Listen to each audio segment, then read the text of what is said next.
आजच्या कथेचं नाव आहे जे होतं ते चांगल्यासाठीच. एकदा अकबर आणि बिरबल शिकारीला जात असतात. तलवार काढताना अकबरचा अंगठा कापला जातो. अकबरला खूप त्रास होतो. तो ओरडायला लागतो.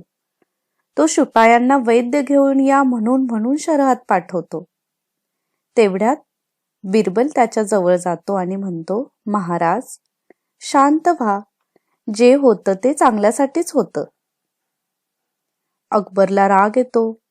तो जास्तच चिडतो आणि शिपायांना सांगतो, जा बिरबलला घेऊन जा, रात्रभर उलट टांगून ठेवा आणि सकाळी सकाळी फाशी द्या.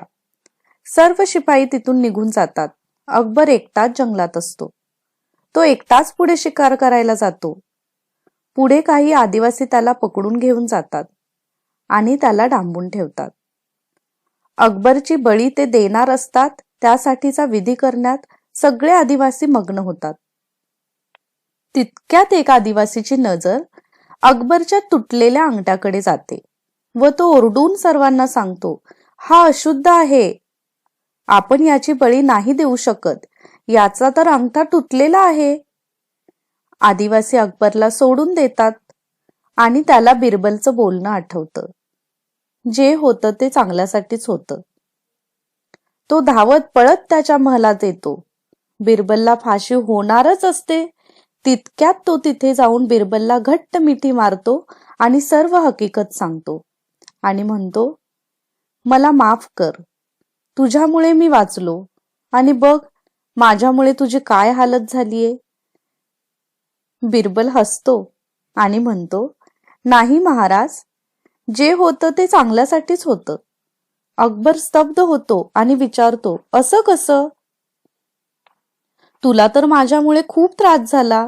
चांगलं कसं झालं यामध्ये? त्यावर बिरबल म्हणतो, महाराज, मी जर तुमच्यासोबत शिकारीला आलो असतो तर त्यांनी माझा बळी दिला असता. म्हणूनच म्हणतो, जे होतं ते चांगल्यासाठीच होतं.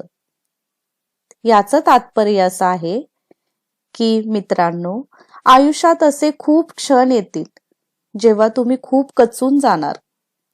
पण लक्षात ठेवा, जे होतं ते चांगल्यासाठीच होतं. कदाचित पुढे त्याचा उपयोग तुमच्या चांगल्यासाठीच होईल. तर मित्रांनो, जर तुम्हाला ही कथा आवडली असेल तर लाईक, कमेंट, शेअर आणि सबस्क्राईब करायला विसरू नका. थँक्यू.